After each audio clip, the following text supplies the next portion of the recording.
Number 5. The family jewels. Some things get passed on generation to generation. Some are begged, some are borrowed, and some are stolen. Our first cursed item has made its way across so many seas at the price of many lives. At a whopping 186 carats, the Koh-i-Noor diamond may look precious beyond all belief, but this cursed gemstone has a much darker, unbelievable side too. The name derives from the Persian Hindi words Mountain of Light. Many theories exist as to its original owner and who was originally cut for. A Hindu description of the diamond warns that, quote, "He who owns this diamond will own the world, but will also know all of its misfortunes. Only God or women can wear it with impunity." Well, that's jarring, to say the least. Right there in writing, huh? Yeah. It passed between the hands of various rulers, blood-soaked era after another, a king who blinded his own son, and a ruler whose head had become encrusted with liquid molten gold was paid for this price. Legend has it that the stone's origins of causing death and misfortune to any male who owns or wears it stems from brothers murdering each other to even sons murdering their fathers over it. But does it actually carry a curse affecting men who wear it? First owned by the emperors of the Mughal Empire in India, it was taken and added with the Timur ruby to make an armband for ruler of the Peacock Empire.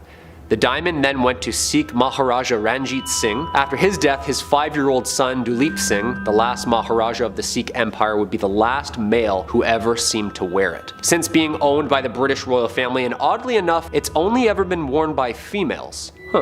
After Queen Victoria's death, Queen Alexandra got it and was used to crown her at her coronation in 1902. The diamond was then transferred to Queen Mary's crown in 1911 and finally to the Queen Mother's crown in 1937, where it remained for more than 80 years. When Queen Elizabeth died in 2002, the crown was placed on top of her casket for the funeral. All of the crowns are now on display in the Jewel House at the Tower of London, with crystal replicas of the diamonds set in the older models they were in. So what's the deal? Is this thing still cursed? Did the royal family know something that we didn't? Maybe. Number 4. The statues of Lem. The Women of Lem statue was discovered in Lem, Cyprus in 1878 and dates back to about 3500 BCE. The statue eventually earned the nickname the Goddess of Death after 4 different families experienced tragedy while handling and owning the carved stones. The first owner, Lord Elfont, along with his entire family, perished within 6 years of owning the statue, all from mysterious and rapid illnesses. The other 2 owners, Ivor Minucci and Lord Thompson Noel, also died along with their entire families just a few short years after obtaining the statue within their homes. The 4th owner, Sir Alan Beaverbrook, died alongside his wife and 2 daughters of mysterious causes while in possession of the carved rock. Although his sons did not believe in the curse attached to the statue, out of fear of the sudden misfortunes around them, they decided to gift the Royal Scottish Museum in Edinburgh the find, where it is now encased in glass, safe, unable to bear any other family bad news. You gotta think, someone was just like sitting there back then chiseling this rock like 6,000 years ago. What were they thinking? What were they saying out loud? What were they looking at? Why did they seem to have blessed this rock with so much evil and misfortune? You tell me. Number 3. Metal balls. So metallic floating shiny balls have been recorded for years. Giant metallic balls like this have been found literally littered around the planet for decades apparently. Ufologist and professor at Stanford Gary Nolan is currently studying these metal Malteser looking things right now that people have collected and auctioned off since the 50s. Right now in Texas there's a dude who has a ton of these apparent real alien tech. Jim Marlin, famous music producer, was given these metal giant pinball looking spheres by a celebrity's bodyguard apparently, who said that they were dropped from a craft in his backyard in the early 50s. And like, a lot of celebrities have touched these. Dennis Hopper, Jane Fonda, that's Hollywood people. These things are famous on their own. They also move on their own, and apparently hold power and light up once in a while on their own. Yeah.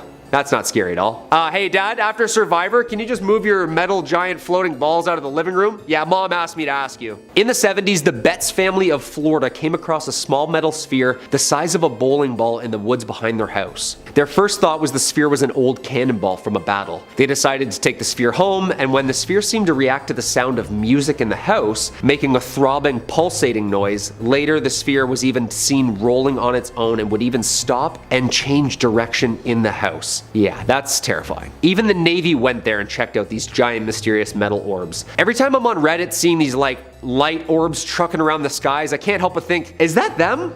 Like, that's them. One thing's for sure, they don't seem to be made here. Number 2, the Antikythera mechanism. The Antikythera mechanism is an anomaly on its own. For those of you who aren't familiar with it, it's basically an ancient computer that uses the cosmos to predict astronomical events. Thought to have been the first analog computer ever created, and no, it wasn't made in a garage in 1997 somewhere. It was invented by who knows who, like 2,000 years ago. Captain Dimitrios Kontos and his crew of sea sponge divers discovered the Antikythera shipwreck in early 1900 just off Antikythera in Greece, hence the name. I also find it hilarious that divers diving for something you wipe your butt with found an ancient computer. Like, something about that just amuses me. They recovered tons of artifacts during the expedition, helping pull up the shipwreck and this precious baby. Many thought it was cursed immediately after its first handlings. Apparently after its discovery, 3 of the divers who dove down died shortly after its find. Presumably of course of the bends, of overwork, but locals think this device was to blame. At 150 feet deep, just off Point Glyphadia, the Greek island, the team retrieved millions in bronze and marble statues, pottery, glassware, jewelry, coins, and this ancient mechanism. It was a find of a century and still is. The device is made entirely out of a single bronze sheet, built in a wooden case about the size of a shoebox. The case and its faces are covered with Greek inscriptions, which indicate the device's astronomical and calendrical purpose. It's basically a computer built entirely out of cogs, wheels, gears, and faces, and it would tell you where you were amongst the cosmos. The first alarm clock, computer, calendar hybrid. Again, 2200 years ago. Like, no machinery, no watches, no laser cutters, basically everything we have in our iPhones right now within a wooden box 2,000 years ago. Again, it's funny, they were collecting sea sponges to wipe our butts and then stumbled upon a computer. Yeah. You can find it at the National Archaeological Museum of Athens. And number 1, the Codex Gigas. Obviously, this one's gonna be my number 1 pick. Apparently it translates to giant book, and it's big. It weighs about 170 pounds. Yeah, I'm kind of like really uncomfortable what I've learned and read about this book. It's the largest medieval manuscript in the world. The manuscript is also known as the Devil's Bible due to its highly unusual full-page portrait and detail of Satan and the legends surrounding its creation. Illuminated Bibles were a typical feature of Roman monastic books, but even with this one, the page size alone of the Gigas is notably larger for its time, and it's made out of about 180 donkeys. Yeah, sorry. Poor little guys. The most famous myth is that the scribe traded his soul to the Prince of Darkness himself so that he could complete the book in only one night. Everything within the book has been handwritten by a single anonymous person. Created in the early 13th century in the Benedictine monastery of Bohemia, now modern-day Czech Republic, this book holds demonic power. The manuscript contains the complete Bible, Old and New Testaments, as well as all medicinal and cosmological knowledge, all written in Latin, and predated glyphs. However, it is, unbeknownst to any of us, missing 10 pages. Yeah, just ripped out missing. It's like a movie right there. Apparently some think the Codex was created by Herman the Recluse in the Benedictine monastery in the Czech Republic before being stolen and taken to Prague by the Emperor Rudolf II, who, fun fact, also stole the Voynich manuscript at one point. Yeah, this guy loved collecting like cursed, demonic, haunted scriptures, I guess. According to legend, the scribe was a monk who promised to create in one night a book to glorify the monastery forever, including all human knowledge. Near midnight, he became sure that he couldn't complete this task alone, so whipped out his pen and made a deal with Lucifer, asking him to help him finish the book in exchange for his soul. That's not really a good idea. It's thought it would have taken him at least 30 years non-stop writing to complete it. The book lays in the National Library of Sweden in Stockholm, where it is on display for the general public. Dude, I can't read Goosebumps without having nightmares, let alone going near this thing? Nah, I'm good. Number 5. The Anguished Man. The tale of this rather disturbing looking painting is strange and steeped in mystery, but every scant piece of information we have on it is more unsettling than the last. The painting of a featureless man who seems to be screaming was apparently painted by a deeply troubled artist who mixed his own blood with his paints in an effort to get the right shade of red. Not long after completing it, the artist took his own life, and the painting found its way into a woman's care. She kept it for many years, but claimed that once she put the painting up, her and her family began to see a dark, shadowy figure roaming about their house. At night, they would hear strange sounds like footsteps and crying. The woman took the painting down and kept it locked in her attic for 25 years until she died, leaving the painting to its current caretaker. Sean Robinson. Sean had been warned by his grandmother that the painting was haunted, but he thought little of it. Robinson kept the painting in his basement for about a decade before rediscovering it and putting it up. Once again, the family began seeing the dark, shadowy figure roaming the halls and hearing the sound of weeping and moaning during the night. Sean began leaving a camera on by the painting to try and get evidence of its paranormal nature, and upon reviewing the footage, heard some odd noises and saw evidence of doors opening and closing seemingly by themselves, and the painting falling over onto the ground. As time went on, the activity became more and more intense, with his wife seeing a strange mist and an unseen force pushing his son down the stairs. Things went from bad to worse when guests who came to see the painting began reporting intense and sudden nosebleeds. Sean takes the painting out from time to time to show it to paranormal investigators and television programs who want to hear his story, but otherwise, the anguished man is apparently kept locked away in a safe location to prevent any further harm from coming to unwitting people. Number 4. Robert the Evil Doll. We've all heard of the cursed Annabelle doll that has permeated pop culture for the last decade, but have you heard of Robert? Robert was a gift to a young boy of the same name, Robert Eugene Otto, from his grandfather. The grandfather had been traveling in Germany and came across the doll, who was not intended to be a toy, but a window display. He bought the doll for his grandson, who dressed it in a sailor's outfit that he had outgrown and kept it with him at almost all times. As the young boy grew up, witnesses remember his relationship with the doll seemed to grow more and more unhealthy, with him referring to the doll as a living person and blaming mishaps on him. The boy, who went by his middle name, Gene, grew up to be an eccentric artist in a stately home known as the Artist's House. He kept Robert by the upstairs window, where children claimed to see him moving in and out of view. When Gene died in 1974, the new owner of the house, Myrtle Reuter, found the doll and became its new owner. Visitors of the house began reporting the sound of giggling and footsteps coming from the attic where the doll was being kept. When the doll was around people who spoke ill of its original owner, some claim that his facial expression seemed to change. After Myrtle got sick of the doll apparently moving around the home by itself and scaring guests for 20 years, she chose to donate Robert to the Fort East Martello Museum in Key West, Florida. Robert now resides in a locked display case to prevent the over 120-year-old doll from decaying further, but also to protect the visitors of the museum. But even those precautions don't seem to always work. Guests who insult Robert at the museum report experiencing tragedies in their lives not long after. This has ranged from people losing their jobs, getting divorced, breaking bones, getting into automobile accidents, and even a few deaths. The doll reportedly receives letters every day from admirers, people wanting the doll to curse their enemies, and a few from people asking Robert to reverse the curse they believe he has laid upon them. Number 3. The Purple Sapphire. Well, not really a sapphire, but actually an amethyst. The spiky purple quartz looking thing. Hey, who said that haunted to hell items can't be precious and beautiful? Well, don't say that, because apparently this one is cursed, like cursed. The mysterious Delhi Purple Sapphire is now permanently on display as part of the Natural History Museum's vault collection of precious gemstones. The mysterious stone is rumored to have been stolen by a British soldier from the Temple of Indra, the Hindu god of war and weather, in Kanpur, India, during the Indian Mutiny of 1857. It was brought to England by Colonel W. Ferris, whose family then supposedly suffered many financial and many health problems. I love how financials first.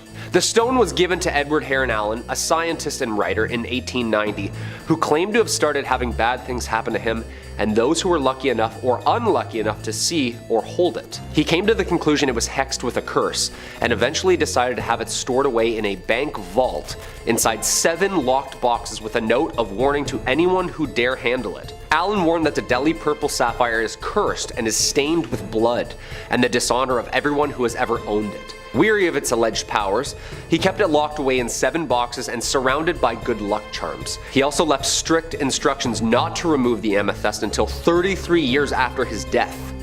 It's very specific. Heron Allen's own daughter was forbidden under every circumstance to even touch or handle the stone, which, half a year after her father's death, she donated the amethyst to the Natural History Museum, where it's on display today.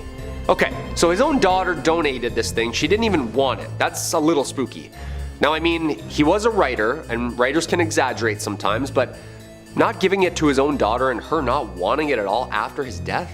That sounds a little bizarre to me. Number 2, the haunted book. Okay, so sometimes we all find spooky doodles from the past we drew as kids. Finding old spooky pictures or letters written, that can be fun and great for scary stories.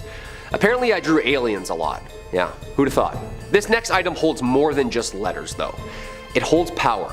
This haunted book was given to Brighton's very own haunted house, Preston Manor, after a Kent family who owned it claimed it caused them to be plagued by ghostly visitors and spectral visions. A haunted ledger which was found bricked up behind a shop wall has been acquired by the museum. Phew. The ledger was donated by Josephine Beniovitz. The book was discovered by her father, Tony Beniovitz, in 1988 when he was demolishing a shop which closed in 1984. Having taken it home, the father and daughter believed they suffered a number of spiritual visions and images of men, women, children, and apparently soldiers on horseback. The ledger, which dates from the First World War, was a clue at maybe who was visiting them.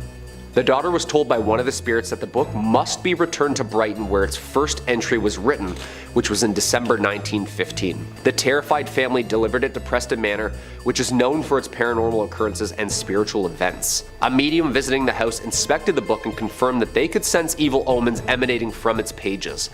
It remains locked up only to be viewed after cleansed. Yeah, I don't think I'm going anywhere near this thing. Yeah, all those old books are usually wrapped in like someone's skin or something evil. Yeah.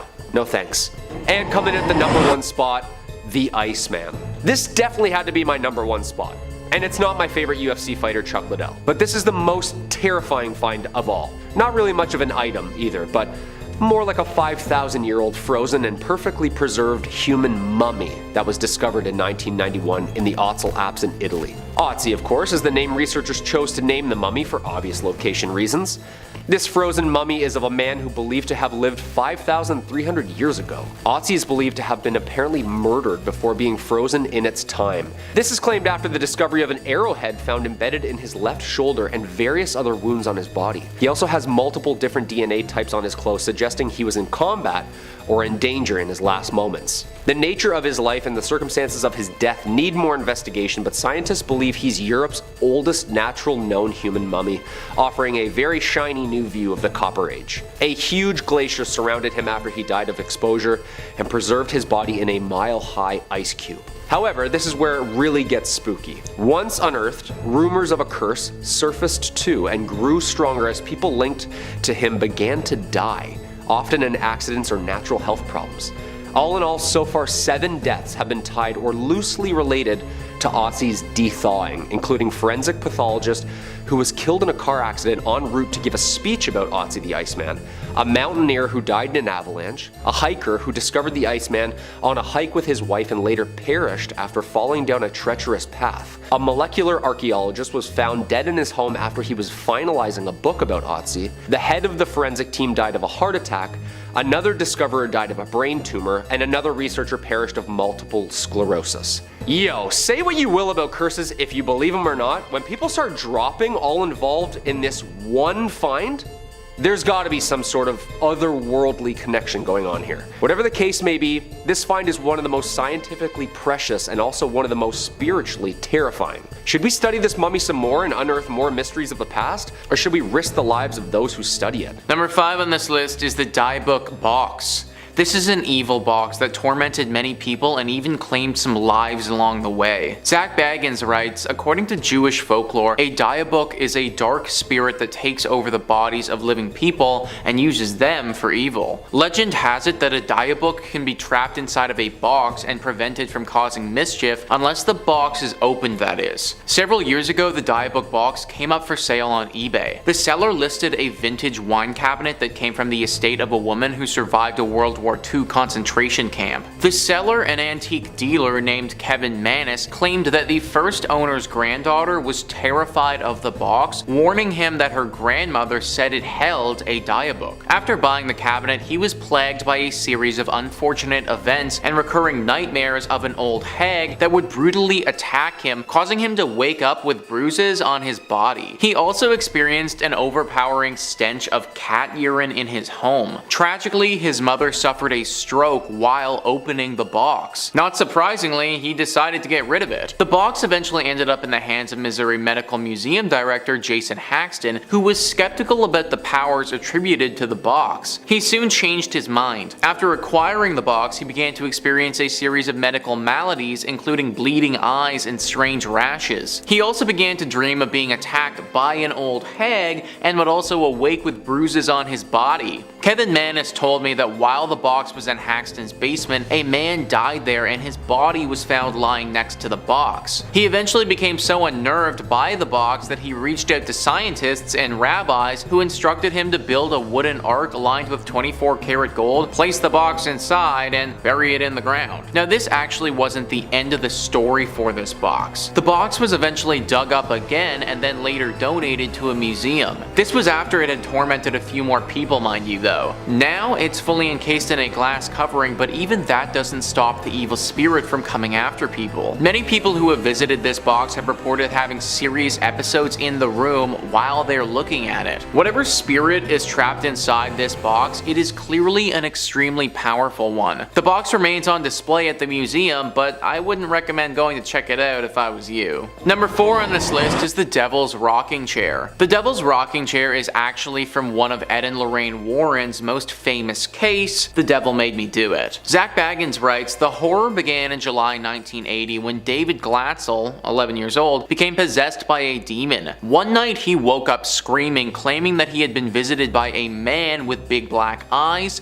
a thin face with animal features, jagged teeth, pointed ears, horns, and hooves. David was, everyone agreed, not the kind of kid who liked scary movies or who was likely to make things up, and he was visibly shaken up by this experience. He became rather withdrawn and quiet. His older sister, Debbie, asked her fiancé, Arn Johnson, if he would stay with her family for a while and see whether it would help David get out of his depression. Arn, of course, agreed, but things didn't get better. David reported having more nightmares about the terrifying man who promised to take his soul. Odd scratches and bruises began to appear on the boy, and all the injuries seemed to happen while he was asleep. Odd sounds, which Arn couldn't explain, were heard in the attic. Worst of all, David began to claim that he was now seeing the beast while he was awake. He was always seen sitting in the family's rocking chair, which the beast now claimed as his own. David was the only one who saw the beast in the chair, but family members often saw it rocking back and forth, seemingly under its own power. This was obviously a lot, so the Warrens were brought in to perform the exorcism. The exorcism took place in that rocking chair, and it's thought that the chair itself still has some evil energy from this spirit attached to it. Now the chair resides at the Haunted Museum, but owner Zach Baggins actually took the exhibit down because the chair was simply too dangerous, he thought. Number 3. The Delhi Sapphire. The Delhi Sapphire is a seemingly beautiful gem that carries with it a dark legacy. It's also known as the Gem of Sorrow, named for the misfortune it brings upon all those who've owned it. Its first owner was a British cavalryman named Colonel Ferris, who stole the gem from a sacred temple in India in the 18th century. Soon after returning to England, he was plagued with financial destitution, bringing his family to the brink of collapse. Shortly after this, his family all started to develop debilitating diseases. Ferris suspected that the gem was responsible for these wrongdoings, and attempted to pass it off to a family friend who fell gravely ill immediately after taking it in. Shortly after Ferris's friend passed, the gem was bought by Edward Heron Allen, a scientist who similarly experienced his life falling apart after acquiring the gem. In a desperate attempt to free himself of the curse, Edward threw the gem into Regent's Canal, thinking that he'd freed himself of the accursed stone. Sadly, much like the one true ring, this gem wasn't going to stay at the bottom of a river. It was fished out of the canal and quickly sold to a local jeweler, who recognized the stone as one he had mounted onto a ring for a client, one Edward Heron Allen. Thinking he was doing Edward a favor, the jeweler crafted a new ring and returned it to Edward. Isn't that nice? From there on, Edward swiftly tried to rid himself of it again, this time giving it off to a singer, who after a brief ownership, lost her voice entirely and never sang again. With the ring once again in his possession, Edward decided to end the vicious cycle of regifting and lock the sapphire away. He locked it in 7 stacked boxes surrounded by good luck charms, and gave it to his bank to store in their vault until his passing, never to be opened never to be sold. Heron even advised the bank that after his passing, it should be kept for another 33 years, just in case there was any residual curse smell in the box, I guess. Anyway, eventually, the sapphire found its way to a museum, as these things always do, who upon opening the 7 boxes found inside a letter reading, "This sapphire is accursed, and stained with the blood and dishonor of everyone who has ever owned it. Whoever opens this box, do with it what you wish. My advice, however, is to throw it into the sea." Number 2. James Dean's car. Absolutely nothing is cooler than driving a souped-up Porsche, and in the 1950s, there was no one cooler than James Dean. Aside from being the cultural face of 1950s teenage delusionment and an icon for outcasts of his day, James Dean had a passion for cars and racing, and had a collection of impeccable Porsches, although the last one he would ever own was a Porsche Spyder 550. It was actually commissioned for Dean, and was one of the first makes of that car produced. A souped-up Porsche capable of race speeds, it seemed like the perfect car for a hot-headed rebel. But from the moment he got it, people were wary. A friend of Dean's, actor Alec Guinness, wrote in his diary after meeting James with the car that the sports car looked sinister to me. Exhausted, hungry. I found myself saying in a voice I could hardly recognize, "Please never get in that car. You will be found dead." Normally any friend telling you outright not to get into a car would be worth paying attention to, but I feel like special triple warning should be heeded if it was Obi-Wan Kenobi telling me not to do it. Sure enough, Dean ignored, went ahead and raced the car anyway, leading to a tragic car accident that would claim the actor's life. Shortly thereafter, the Spyder was chopped for parts, where its engine was bought by Dr. William Escrick and installed in his own car. The suspension and transmission of the Spyder was given to Escrick's colleague and fellow doctor and racing enthusiast, Troy McHenry. In a race in 1956, both doctors driving cars with the Porsche's old parts both crashed, leading to the death of McHenry and injuring Escrick. Somehow, not learning any lessons, the self-proclaimed king of customs, George Barris, purchased the mangled wreck of the 550, hoping to rebuild it as a tourist attraction, where it was sold to the National Safety Council as a harrowing display of road safety. In 1959, while in storage, the car spontaneously caught flame. The tires were sold to a private buyer who had them burst on the road, causing them to careen off. And finally, in 1960, while in transit from Miami, the car disappeared entirely. The whereabouts of the car and its pieces are currently unknown, with the only confirmed part left being a transaxle that was found in Massachusetts. And finally, at our number 1 spot, the Devil's Rocking Chair. When we think of a devil sitting atop a throne, our mind isn't likely to conjure up the image of a rocking chair. That's more for kindly old grandparents. But for the Glatzel family, it was all too real. Seemingly an unassuming piece of leisure furniture, this twisted piece of haunted mahogany became the focus of one of America's most notorious exorcisms. In the early 1980s, the young son of the Glatzel family, David Glatzel, claimed that he was being plagued by nightmares of a creature with jagged teeth, twisted horns, and hooves. And the family was worried, as the boy wasn't really the kind to make things up. The boy insisted that he would see this beast sitting in the chair, rocking, watching him, laughing, threatening to steal his soul away. You know, regular old imaginary friend stuff. The visions persisted and even manifested physically, with David waking up in the middle of the night with scratches, bruises, and cuts, as well as red marks around his neck, as if something had been grabbing his throat. He would convulse during the night, and a family member would watch him sleep, as he would have seizures repeatedly. David started to hiss and growl at his family, and even was reported to have spoken tongues, quoting from the Bible. Eventually it became too much for the family to bear, and professional help was brought in from, who else? Ed and Lorraine Warren, who performed multiple exorcisms, and brought in a series of priests to try and quell the spirits inside the house. Lorraine asserts that she saw the chair levitate in her time there. After a final exorcism, it's reported that the demon left young David, but found its way into his sister's fiance, one Arn Johnson. She reported the same growls, hissing, as well as slipping into periodic trances he couldn't be shook from. Tragically, Arn was involved in a conflict that led to the death of his landlord, and when he stood trial for it, insisted that he hadn't acted on it, but rather it was the demon possessing him that made him do it. He was locked away. After these dark events, the chair was kept away in storage, for fear that its evils might seep into the rest of the world. It resides now in the Haunted Museum, owned by Zak Bagans himself, one of the world's foremost experts on the paranormal, and a sort of modern successor to the Warrens, who's indisputably the wisest man to be owning something like this. Our first spot is the Anguished Man painting, a painting that's been said to be haunted by the spirit of its former artist. The Anguished Man was painted by,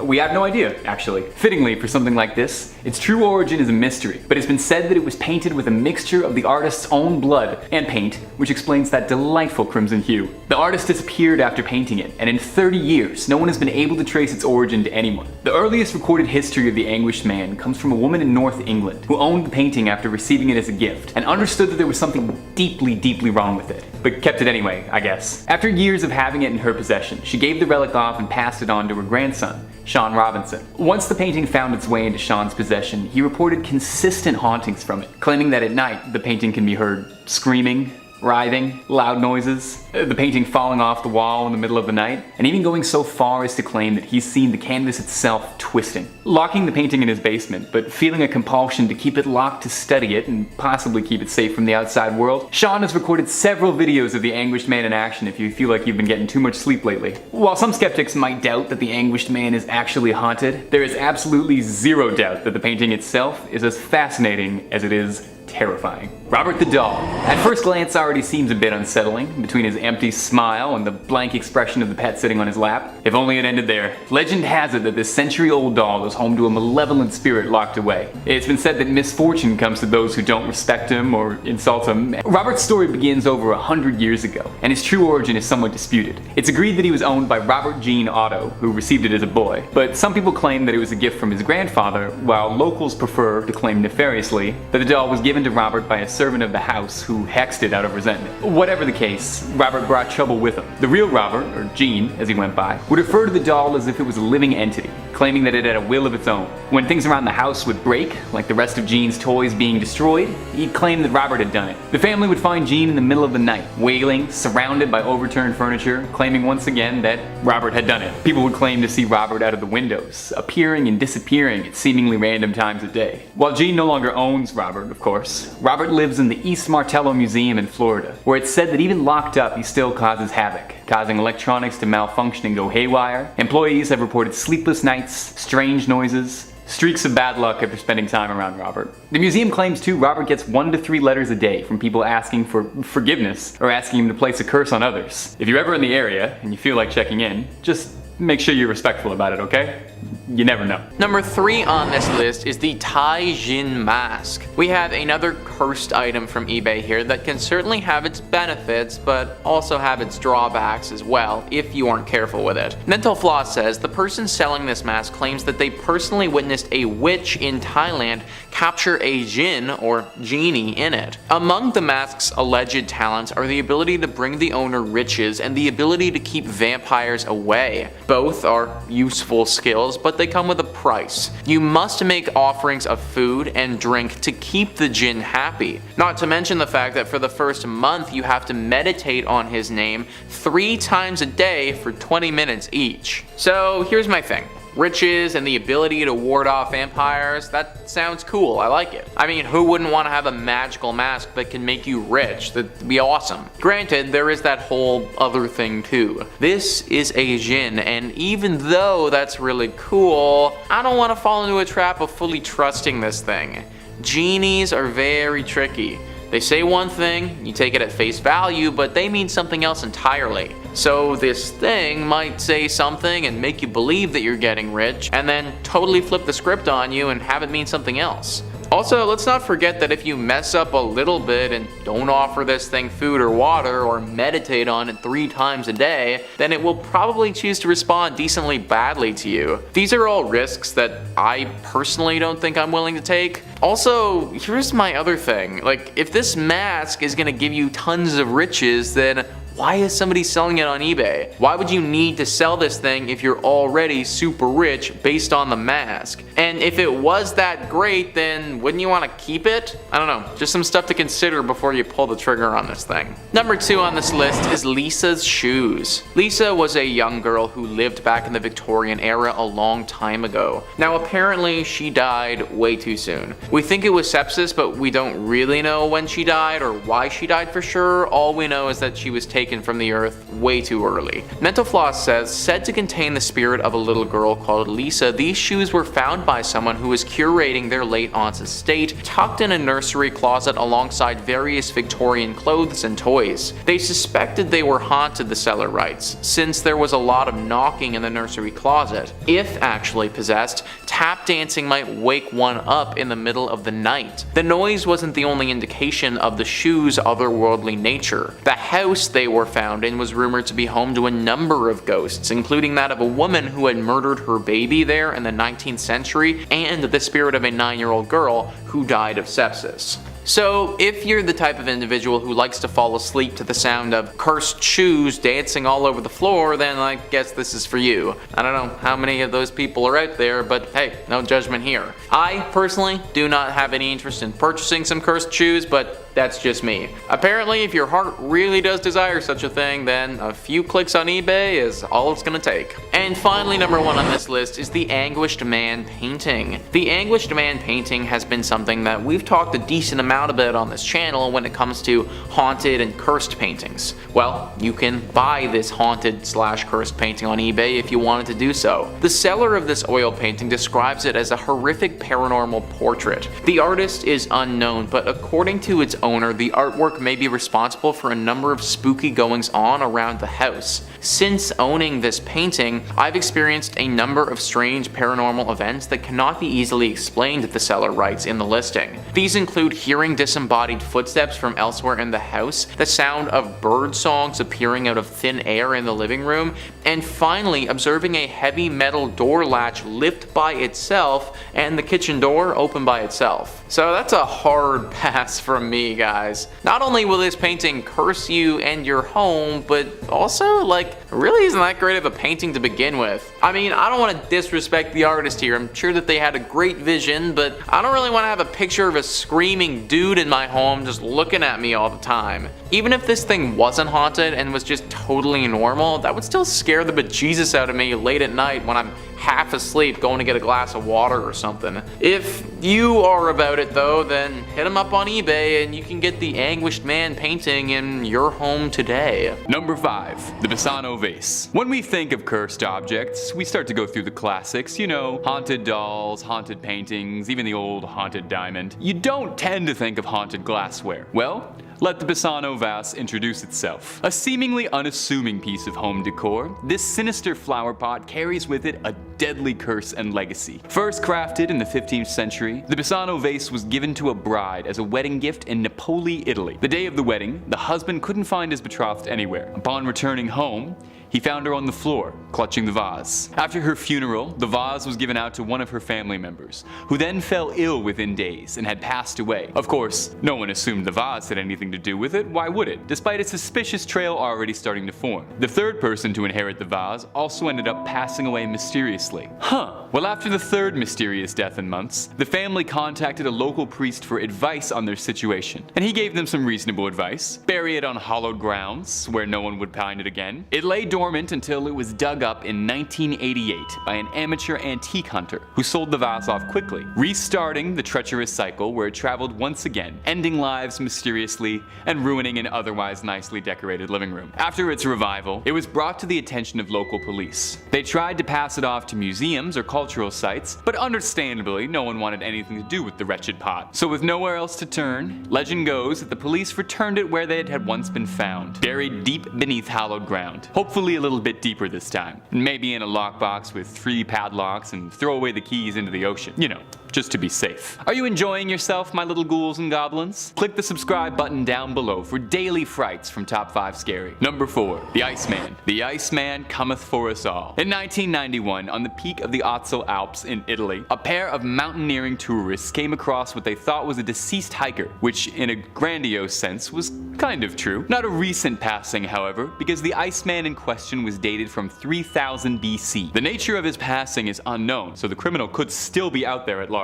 A fascinating find for the scientific community. The Iceman, nicknamed Otsi after the mountain he was found in, shined a light on history previously unseen. Otsi was the oldest body ever discovered with tattoos. History's first bad boy, if you will. After being unearthed, the body was brought to Austria to be studied intensively, but nothing the researchers discovered could have prepared them for the curse that they had unearthed. A worrying amount of people involved in the study of the Iceman found themselves befelled to an ancient unearthed evil. The first man to discover Otsi, one of the hikers, fell off a path on a mountain to his doom. A mountaineer passed in an avalanche. A forensic pathologist was involved in a lethal car accident en route to give a speech at a university about the Iceman. In total, 7 researchers involved in the study of the Iceman and observers found themselves losing their life after meeting him. So where is the Iceman now? Hopefully supervised? Well, Otsi is currently being held in the South Tyrol Museum of Archaeology down in the bottom of Italy, where he is kept in a climate-controlled environment to maintain his preservation. Locked away, visitors are permitted to come see the Iceman, but only through a frozen, thick glass window. Is that room to keep him cool and preserved? Or is it to keep whatever curse lay dormant inside his bones docile? colossal. All we know is that we're thankful that Otsi's just chilling. Number 3. The Women from Lem statue. This limestone statue, also known as the Goddess of Death, was discovered in Lem, Cyprus in 1878. Its purpose, or exactly what it was meant to portray, has been lost to time, but many experts believe it may be a fertility statue of an unknown goddess. Whatever the reason for the carving, experts have concluded that it was carved sometime around 3500 BC. After being found in 1878, it was purchased by a man named Lord Elfont. Within 6 years of having acquired the object, Elfont and all 6 of his family members had died under mysterious circumstances. The statue passed to a man named Ivor Manucci, who died along with his entire family within 4 years of the purchase. The same thing happened to its next owner, Lord Thompson Noel, and his family. The statue seemed to disappear for a time before being acquired by Sir Alan Biverbrook, who had a wife, 2 daughters, and 2 sons. Yet again, family members began to drop like flies, with Biverbrook, his daughters, and his wife all passing within a few years. Fearing that they would be next, Biverbrook's sons decided to donate the statue to the Royal Museum in Edinburgh, Scotland, where it was soon put on display. However, the statue was not quite done, and the curator who had handled the statue mysteriously died the next year. The statue is still on display to this day, locked in a heavy glass display case. Number 2. Thomas Busby's chair. Our next entry takes us to North Yorkshire in 1702, when 2 criminals, Daniel Oddie and his son-in-law Thomas Busby, came into conflict. They were coin forgers who essentially ran a criminal empire, but Daniel disapproved of Tom's relationship with his daughter. This resulted in a fight which ended with Daniel's untimely demise. Thomas was arrested soon afterwards and sentenced to be hanged. There is some variation in what happened next. Some versions of the tale say that Thomas was arrested at his favorite pub, and others say he was allowed back into the bar for his last drink before his death. Whatever the case, before being taken away, he told the other patrons of the pub, "May sudden death come to anyone who dare sit in my chair." He was then taken away and as the local historian and poet William Grange described it, the bones of the poor wretch who had committed murder to fester in the sunshine and blow in the tempest until they fell piecemeal to earth, and tradition yet tells tales of night wanderers being terrified when passing the dreaded spot. While Thomas began apparently haunting the spot across from the inn where his remains were displayed, the curse he laid on the chair began taking effect. Over the years, many brave souls sat on the chair to prove they were not afraid and paid the price. In 1894, a chimney sweep sat in the chair and was found the next day hanging next to where Busby had been displayed. In 1967, 2 Air Force pilots sat in the chair as a joke, but when they were driving home that night, they crashed into a tree and did not survive. A few years later, a builder sat in the chair and fell off a roof later that same night. Not long after, a cleaner fell into the chair after slipping while mopping the floor and died of a brain tumor soon after. In 1978, the owner of the now renamed Busby Stoop Inn decided that too many deaths had occurred and donated the chair to the Thirsk Museum. Although they didn't technically lock the chair away, they did hang the chair on the wall, 5 feet off the ground, to prevent anyone from sitting on it and receiving Busby's fatal curse. Number 1. The Bassano Vase. Although it has fallen out of favor now, for centuries, a common gift given to brides on the day of their weddings were intricate ornate vases. Our next tale begins in the 15th century Italy and spans over 500 years. Legend says that on the day of her wedding, a bride in a village near Napoli found a gift with no clue which of the guests had given it to her. It was a 4-pound silver vase. She decided to put it in her room for safekeeping before the wedding ceremony, but when the ceremony was due to start, the bride was nowhere to be found. The groom went to her room to look for her and found her lifeless body on the ground, with no trace of what had caused the death, other than her desperately clutching the silver vase. The bride was buried, and the vase was passed on to one of her family members to be taken care of. Within days, the second member of the family was dead from unknown causes. The vase was given to another member of the family, and when he also passed away, the family made the connection between all the recent tragedies and the Bassano vase. Unsure what to do, they reached out to a local priest who, upon hearing the story, informed them that whoever had given it to the bride had either cursed it or made it from cursed materials. He advised them to bury it on sacred grounds. They dug a hole and wrote a note warning, "Beware." This vase brings death, which they placed inside the cursed vase. The vase was buried and remained underground for the next 500 years. By horrible chance, a man in 1988 was digging and came across the vase. He read the note, but being the skeptical type, discarded it and took the newly found Bassano vase to a local auction house. The vase went up for auction and was sold for the equivalent of $2,270 to the local pharmacist. Within 3 months, the pharmacist was dead, and the vase was sold by his family to a local doctor, who also passed away soon after. The vase developed a reputation after this, and several people who were approached to purchase it refused, but it was eventually bought by an archaeologist who, despite his family's protests, did not believe in curses. He died 3 months later. His family threw the vase out their window, but a police officer who was passing by saw this and tried to return it. The family refused the vase back and told him of its cursed nature. He tried to give it to multiple different museums, but having heard about the curse, they all refused. Fearing for his life, he did what the bride's family had done over 500 years prior and buried it in a lead box in a cemetery. Which cemetery he used is unknown, but let us hope that no unwitting soul rediscovers this cursed vase and unleashes it upon humanity once again. Number 5 on this list is the smelly photo. Alright everybody, beware of the smelly photo, for if you purchase it,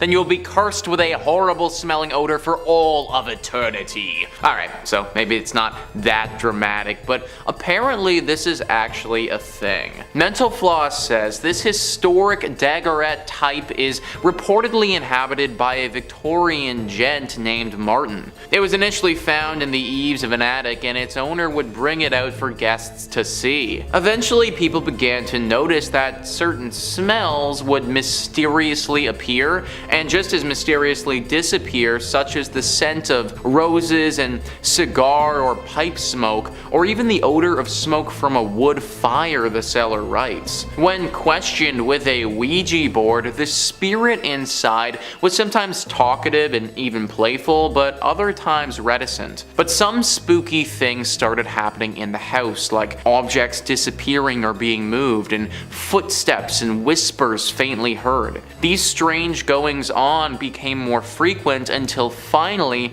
the image was removed from the house and sent to a collector who reports some continued activity. So I'm unsure if you can still buy this thing or if it's completely off the market for good, but realistically, you probably shouldn't want to be buying it anyways. Your house basically becomes immediately haunted with weird smells if you purchase this photo. Now I will admit, some of these smells really aren't that bad, like roses. If this picture can just make my house smell like roses all the time, then I mean, that sounds pretty nice. Or honestly, cigar smoke can be really nice too. Like, there's definitely a time and place to have a good whiff of a cigar, but the big problem is that you can't really control this thing. So if my guy wanted to just scent the house up with the odor of unwashed 1800s Victorian era man, then he could totally do that. This item isn't gonna kill you or anything, but I do think that the novelty would wear off pretty fast and it could get annoying very quickly. Just make sure that you have some Febreze on hand if you do choose to buy it. Number 4 on this list is the haunted donkey. So this one could be very good or very bad depending on the person who purchases it. Mental Floss says this small decorative juice container has a surprisingly spooky backstory. According to the owner, it spontaneously fills up with water. The inherited piece has been exhibiting the odd behavior for years since the owner was a child. At first, they suspected that their grandmother, who owned the item at the time, was filling it with water, but once she died, they discovered that there was something else at play. One night, the seller knocked against the jug by accident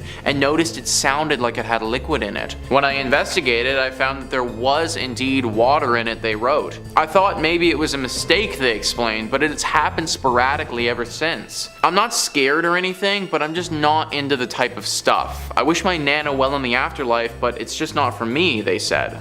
Now, one thing that isn't mentioned there is what happens if you drink the water. Apparently, if you have a good heart and are kind and caring and look out for your fellow human, then drinking this water is fine, and it's believed to even give you good luck. But if you don't possess those qualities that I just listed, if you're rude, if you're selfish, and if you're greedy, if you only look out for yourself and will walk over other individuals for your own personal gain, then drinking this water will do the opposite. You will be cursed with bad luck, and it will be very hard to get rid of it. So that's what I mean. This item can be very polarizing and can be super good depending on who buys it, or it could be super bad. Number 3 on this list is the Hope Diamond. Don't get me wrong, guys, I would love to have this thing, but I just don't know if the juice is worth the squeeze here. Google Arts and Culture says one of the most famous diamonds in the world, the Hope Diamond, originated in the Kolar mine in Andhra Pradesh, India. According to legend, the stone is cursed and brings misfortune to anyone who owns it. The curse is said to have come about when the original diamond was stolen from the eye of a statue. The thief met a grisly end, kick-starting a pattern of misfortune for all those who possessed the diamond. Over the years, owners of the Hope Diamond have befallen fates including death by murder, execution,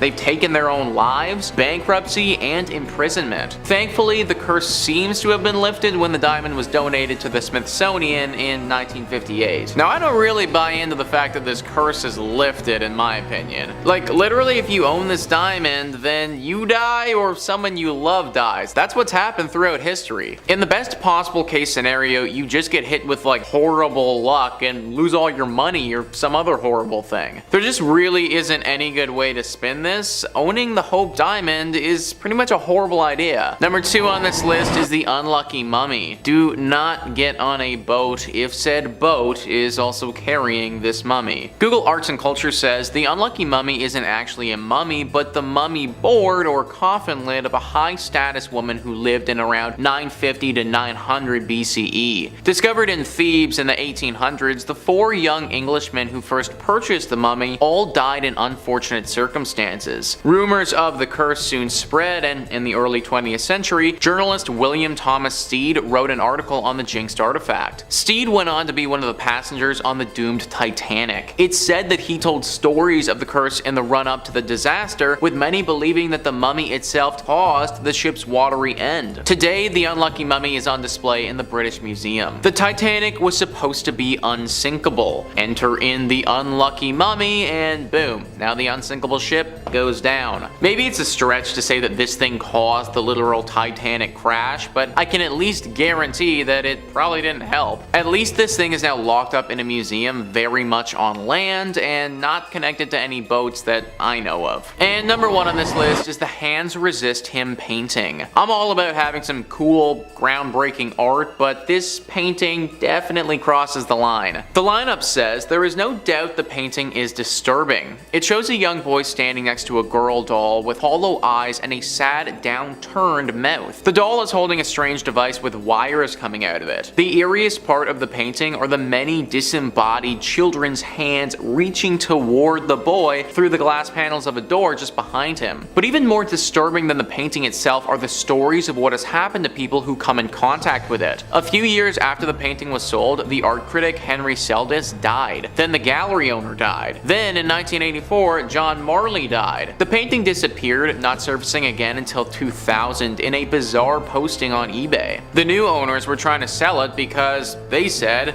it was haunted. They claimed the boy and the doll in the picture would fight with each other during the night, terrifying their 4-year-old daughter. They set up a motion sensing camera in the room for 3 nights and claimed they had captured the boy in the picture leaving the frame and coming into the room, apparently fleeing in terror. The literal kid in the painting is leaving. Not freaking cool, guys. My paintings are supposed to be static and not moving, and they definitely aren't supposed to be walking around my home scaring the living bejesus out of me and my family. Apparently, this painting is locked up in a storage locker now, and no one is allowed to see it. Number 5. The organ. Music is the basis of like every good horror movie, isn't it? Music playing from the other room by itself? Yeah, that scares the shit out of me. When I forget my Bluetooth is on and I hear the music from the other room, my heart skips a beat. And there's some Shakespeare sonnets on there, you know, so it sounds like some dudes in the other room just talking to me in Old English. Well, there's actually an instrument that plays by itself, apparently, every night around 9 p.m. Unless it has priests bless it.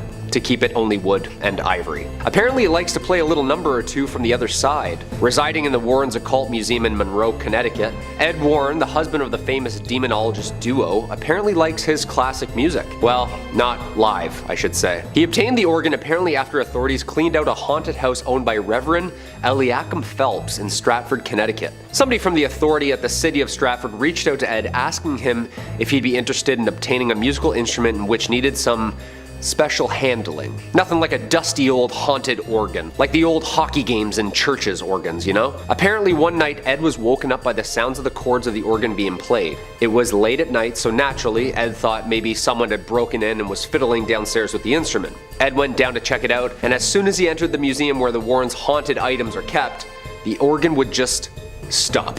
Yeah, creepy. And also annoying. Like, why do ghosts always do that? It's so like trickster of them, you know? This would happen over and over and over again.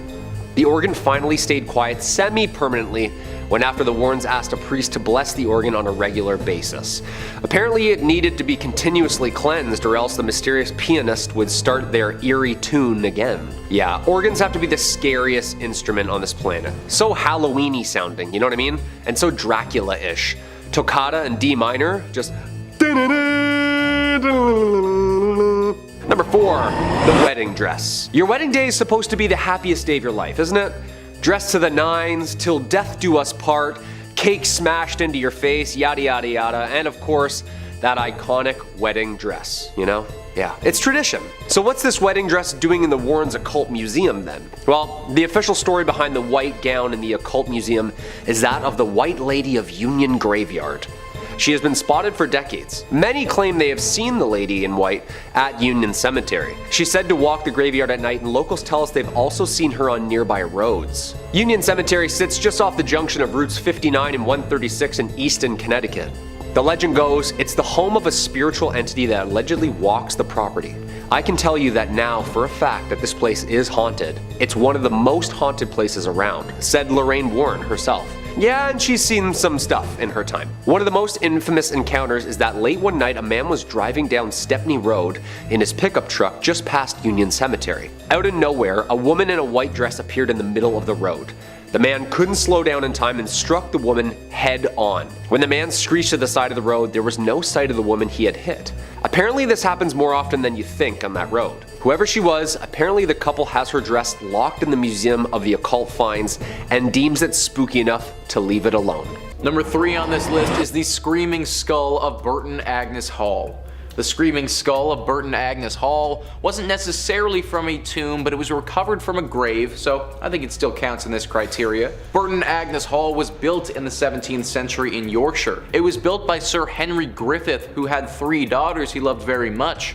They all moved there and were very happy for a time. One of the daughters was named Anne, and Anne loved to explore the outdoors. One day though, when she was exploring, a gang of robbers got to her and they beat her and left her for dead. When the family found her, there was barely any life left in her. They brought her back to their home, but her time on this world wasn't long. While she was dying, she had a very strange request to her 2 remaining sisters. She begged them to take her head and put it within the walls of the hall so that she could always be there with her family. She was dying, so they agreed, but neither of them actually intended on taking their sister's head off and keeping it in their home. A few days later, she died, and they buried her outside the hall without keeping their promise.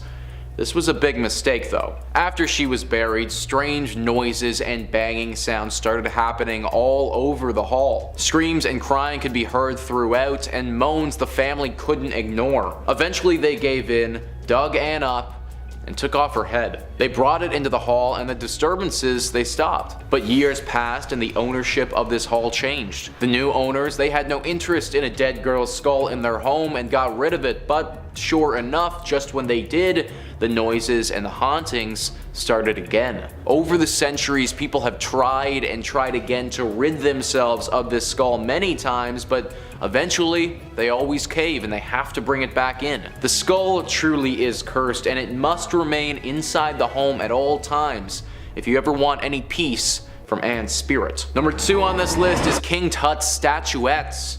King Tut's tomb didn't just have one cursed item, it had multiple. His burial mask is pretty widely known, but many don't know the story of two statuettes that also came from this tomb. These were two small bronze statues found inside the tomb. One of them with their hand over their heart and the other one with their hand over their mouth. Lord Carnarvon, the man who funded the initial excavation, gave these to a friend as a gift. This was meant to be in good faith and a friendly gesture, but he had no idea the trouble that they would cause. The name of the family is omitted in this story to protect their integrity, and the person who received the statues is simply referred to as James. James received these statues and brought them back to America with him, but then started to suffer the consequences. Once wildly successful, James started to lose everything: his company, his money, his family. James went through 3 failed marriages, a complete collapse of his immense fortune, and finally died of illness without ever realizing these statues were part of the problem. He left them to his grandson in his will, and the curse continued. When his grandson took hold of these statues, he was a decorated Olympian, but he also suffered a serious fall from grace.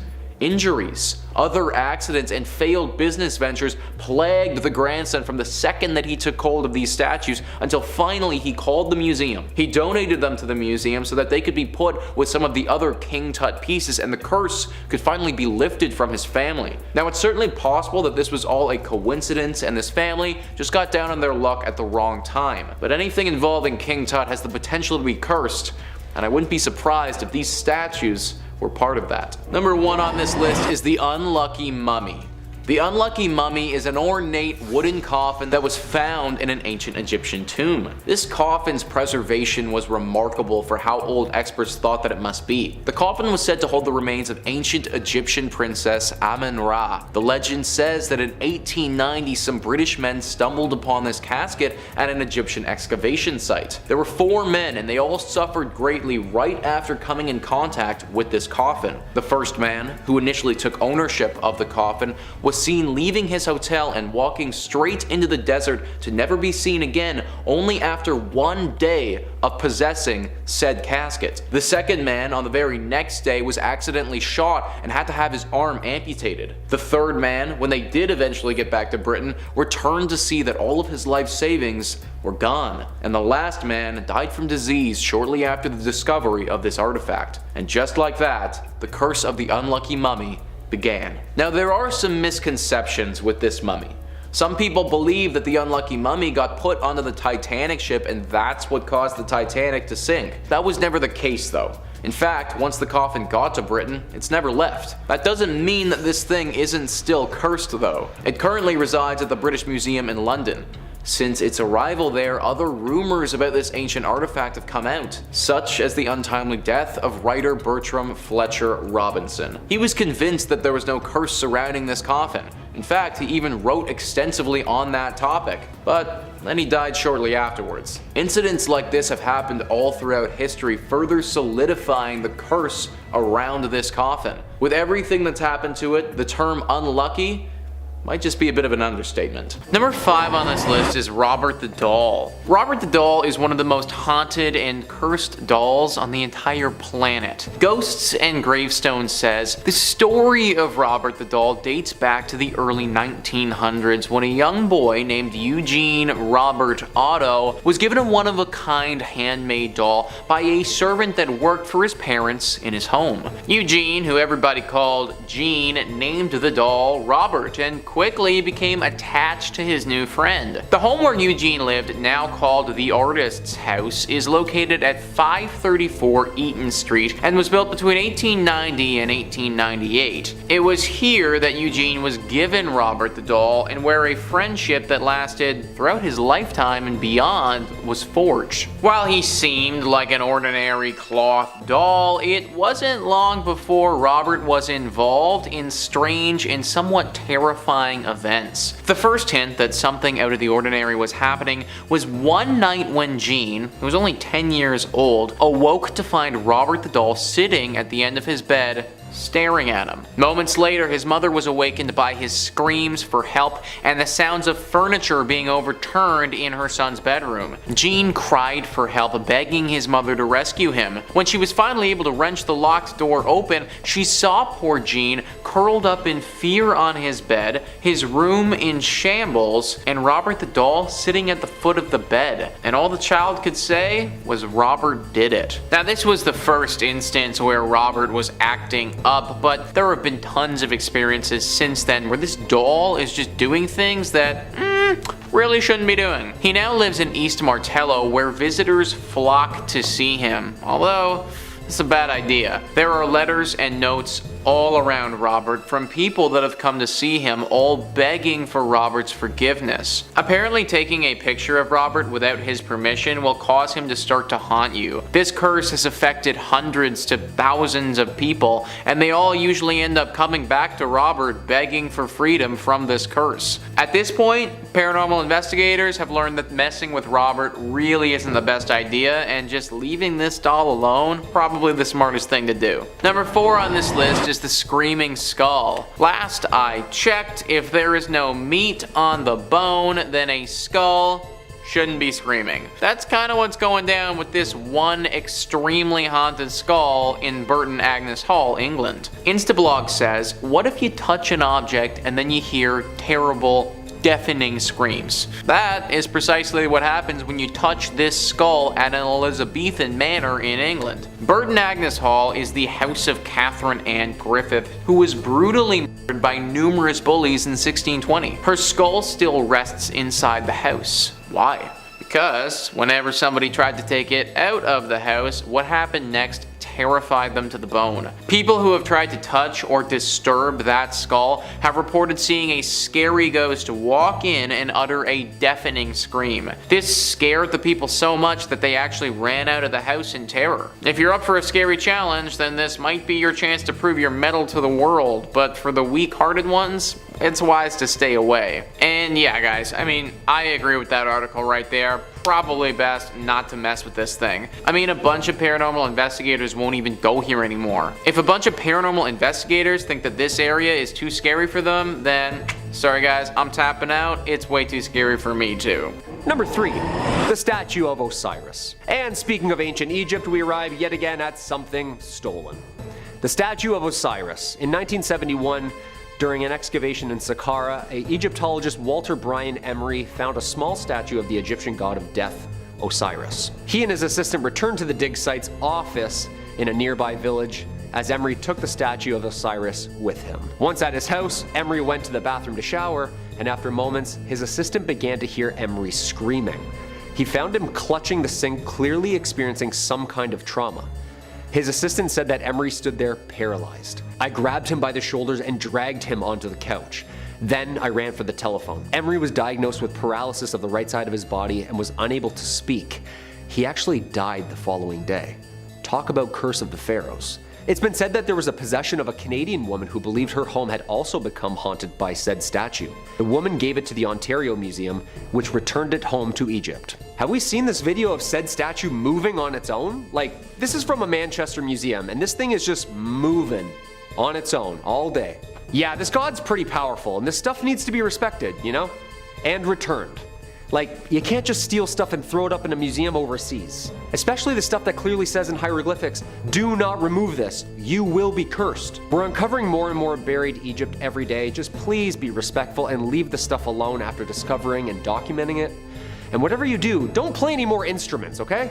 Number 2, ballista balls. Almost 2,000 stones were found during archaeological excavations in the Gamla Natural Reserve, of which the ancient Jewish city of Golan Heights used to sit. This is the site where the largest number of ballista stones from the early Roman period were found. Basically, these little sanded stones are perfectly smooth and perfectly designed for ancient machine gun slingshots. Oh yeah, and of course, by sling or hand. In 2020, a ballista ball in Israel was returned to the authorities 15 years after it was stolen. Apparently the balls were very cursed. Why was this particular ballista stone considered to be so cursed? Who knows? The artifact has been returned by an anonymous person under the name Moshe Manis. According to Moshe, the thief who stole the ballista stone stole it in 2005 when they were a teenager. Yeah, Oh yeah, it's definitely not me. No, it's a friend of mine. Yeah, no, definitely not me.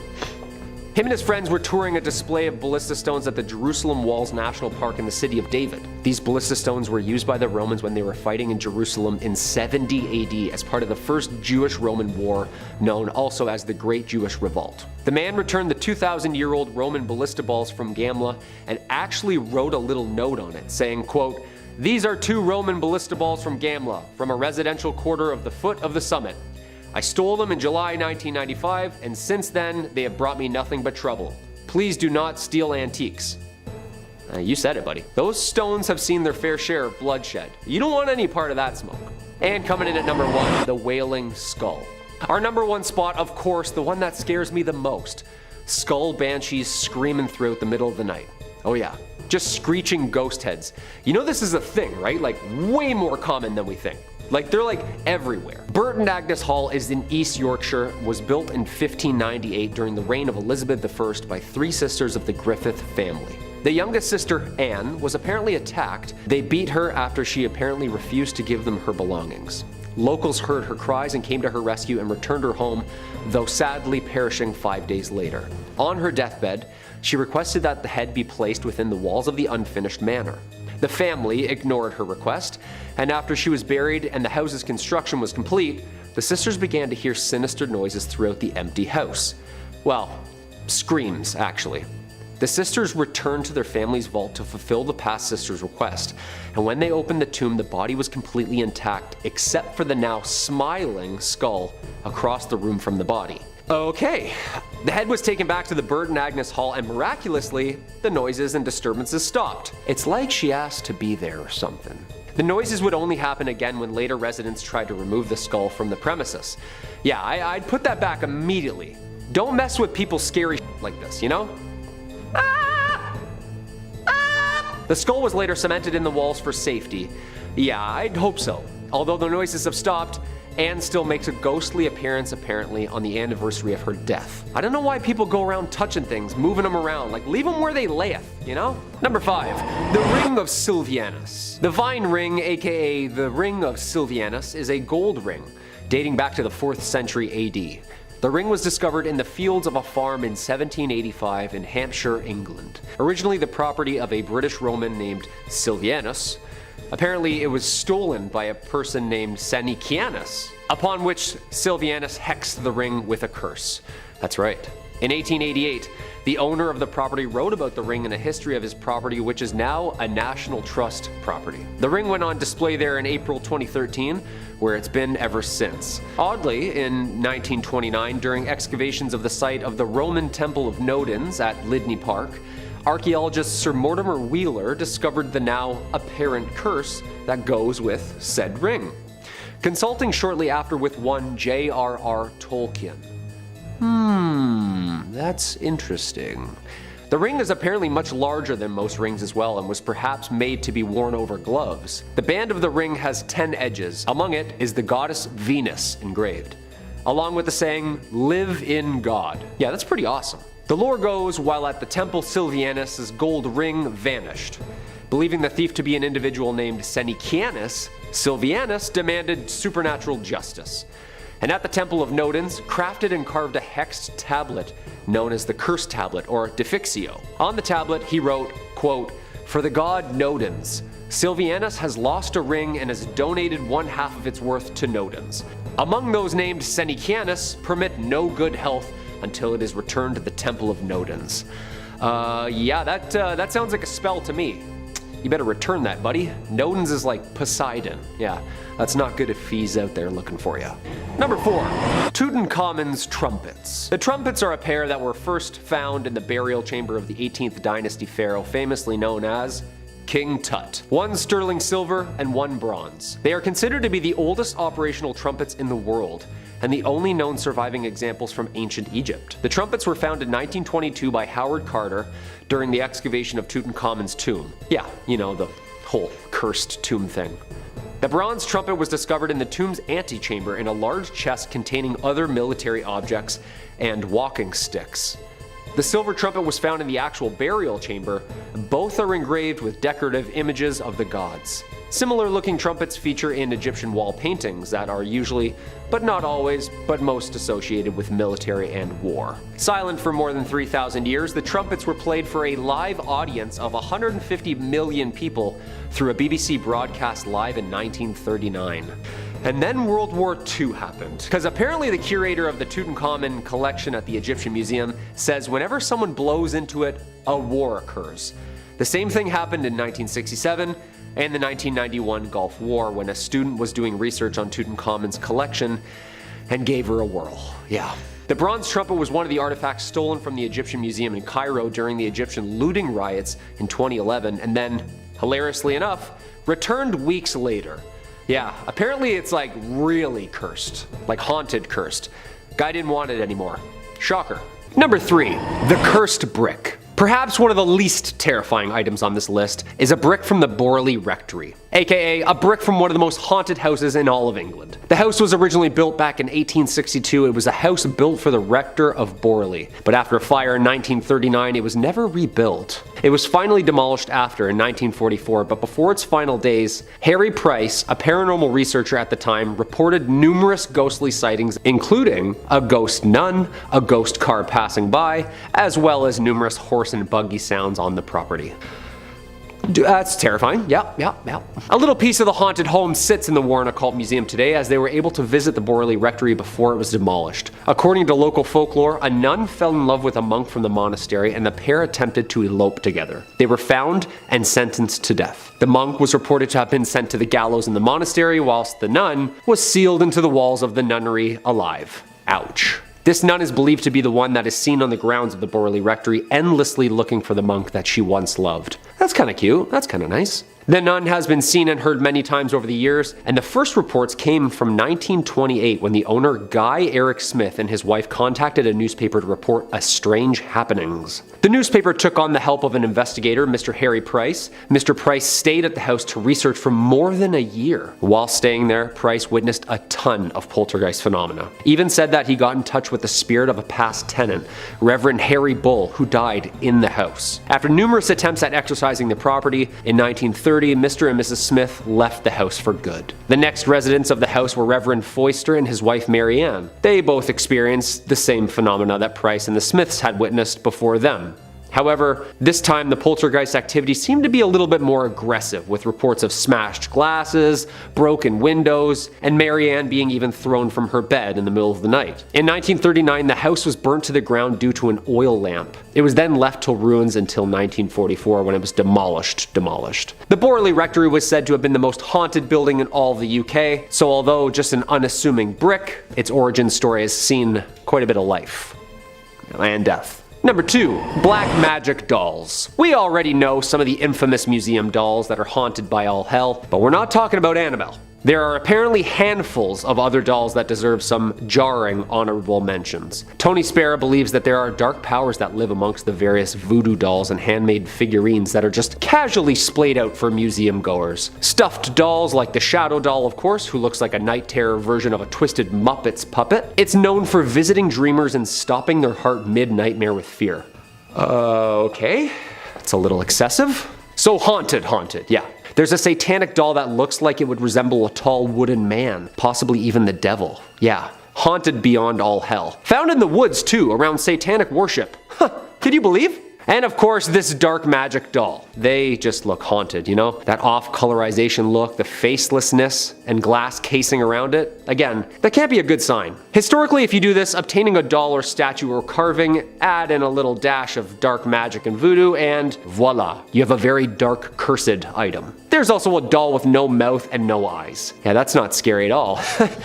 I think we can all agree that there's like 20 origin films like right here with each and every one of these black magic figurines. Like I understand Furbies a little bit more now, you know? Like that's a cursed item right there, 100%. Furbies belong in the Warren Museum. I'm surprised there isn't some there already. And coming at the number 1 spot, the music box. And of course we had to include one of the creepiest elements of the Conjuring movies, and I guess what makes any scary movie scary. It's the music. And boy is there one haunted creepy Warren Museum object that comes to mind: the Perrin family music box. Director James Wan wanted to use the actual music box in the first film because mirrors and creepy music make for the best thrillers, but also because that there is a real haunted artifact from the real case. Today, the box is safely stored in the Warrens Museum alongside all of the other spooky items that we already covered. The music though, right? Like, this part in the movie actually scared the shit out of me. Like, the anticipation alone. They always do it so slow too, don't they? Dun dun dun dun dun dun dun dun dun dun dun. But it's like real life though.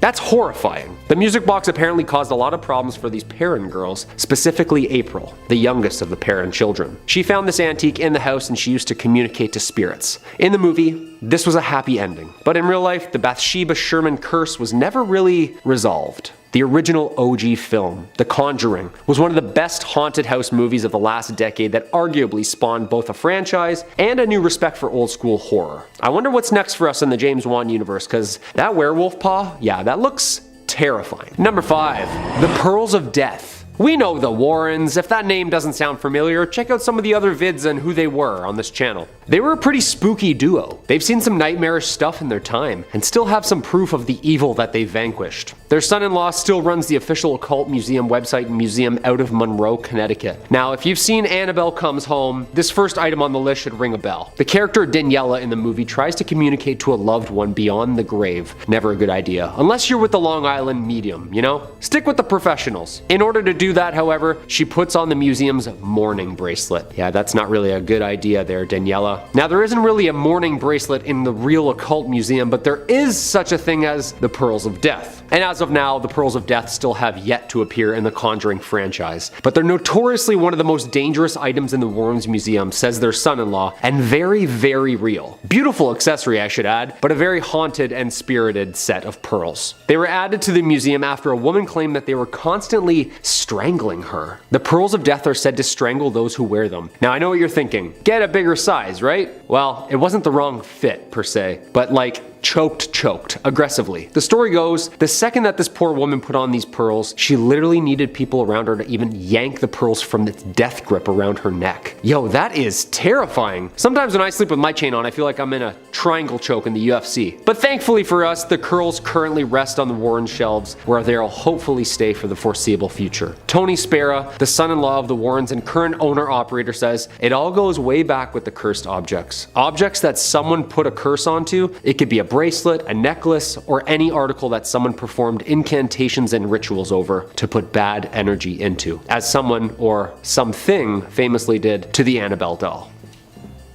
I feel like just talking about her, she's gonna show up. In the same way a priest can bless a holy relic, a satanic worshiper or black magic practitioner can curse a belonging, as seen with the Pearls of Death. Number 4, the werewolf paw. As always, if you dig what we do here on Top 5 Scary, hit that like button or feel free to leave us a comment down below. Let us know which James Wan Warren story is your favorite. I mean, nothing beats the David's exorcism scene in The Conjuring 3. Yeah, spoiler alert, it's uncomfortable to watch. Some of you will get it. Scariest thing I've ever seen in my life, I swear to God. However, in Annabelle Comes Home, we see another terrifying object just chilling on the shelf, a werewolf claw. Later in the movie, we even see a real werewolf demon thing outside the Warrens' house. And of course, according to Tony Spera, the werewolf paw is a nod to the real 1980s werewolf case that took the Warrens all the way to London, England. A true story of demonic possession, and not just normal demonic possession. That's a weird sentence to say out loud. But we know about this case. Apparently, they watched a television program, Sightings, and police officers and locals got interviewed about their encounters with a real local werewolf, the infamous Bill Ramsey. They said his abilities to take on men twice his size with ease as he would rampage through the city, blacking out. Lorraine felt a connection to him, and after traveling to London, she found Bill. According to Lorraine, he was possessed by an evil wolf spirit and needed a full-blown exorcism. The exorcism was a success on American soil, and Bill was able to return home, ready to start the rest of his non-lycanthropic days. He wouldn't grow hair or change at a full moon, but he used his fingers like claws, attacked people, and even would run around on all fours. Could this wolf paw in the museum be responsible for the werewolf case in London? I think it might. Number 3 on this list is the Maori warrior masks. Now these warrior masks hold a curse that won't affect everyone, just a small portion of people. Specifically, women who are soon to be expecting children. The Occult Museum says New Zealand's Maori warriors are part of an ancient tribe who would carve unique masks when it was time for battle. When a man died in the mask, it was believed that his soul would remain trapped in the mask they were wearing. Although their mythology does not dictate that any harm is done by the trapped souls, the presence of the masks has a strange and sometimes fatal effect on pregnant women. Women who are expecting often experience complications when they come in contact with the masks. It's unknown why this phenomenon occurs, but the museum that holds the remaining masks posts a warning that pregnant women should stay away. The literal museum is out here warning pregnant women not to come. That's how you know that this thing's seriously dangerous. Like whenever a business or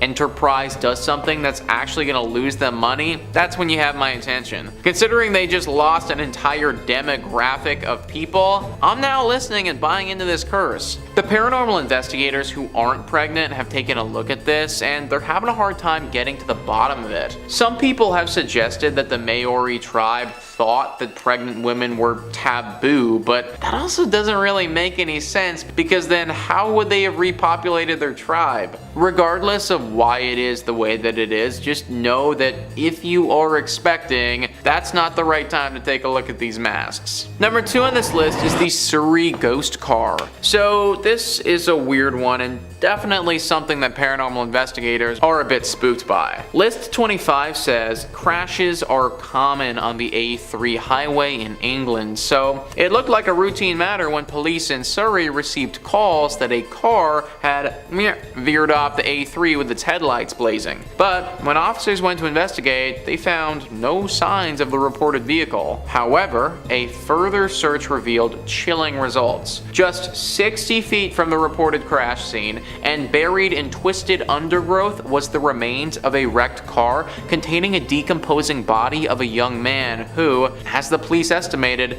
had crashed there 5 months earlier. Therefore, what the witnesses reported might have been a ghostly apparition of the original car. Now, how on earth does that make any sense at all? You know what, let me answer that for you.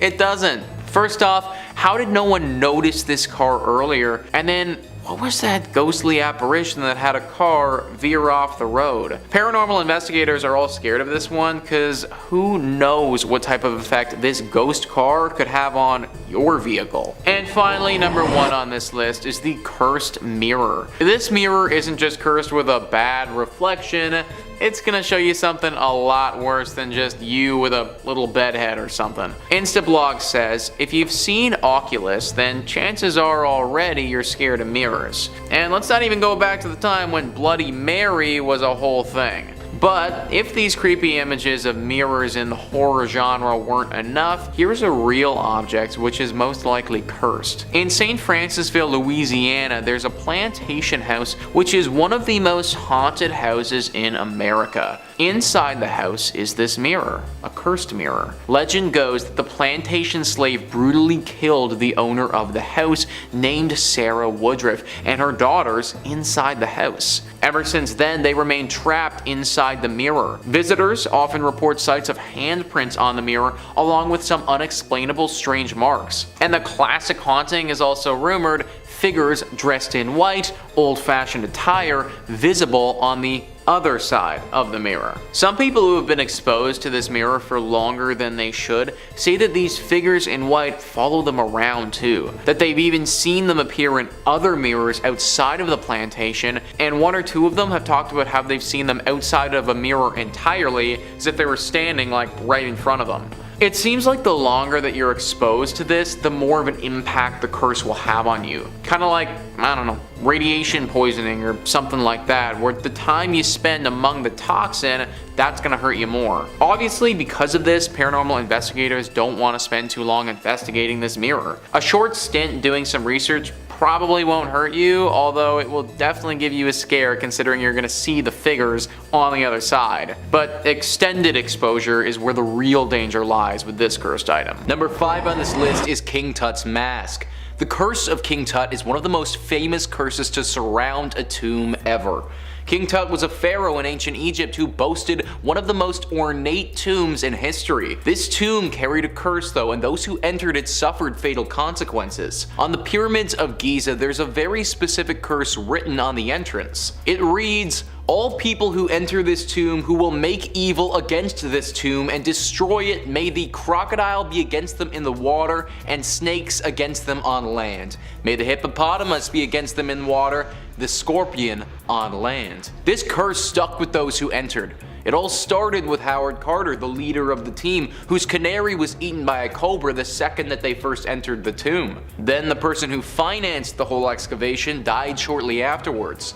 And from there, a domino effect occurred where many others involved suffered horrible tragedies or passed away. Some speculate though that it wasn't actually the act of opening the tomb that sparked this curse, but it was what they did with King Tut's mask. King Tut had a burial mask on when he was mummified and put in his tomb.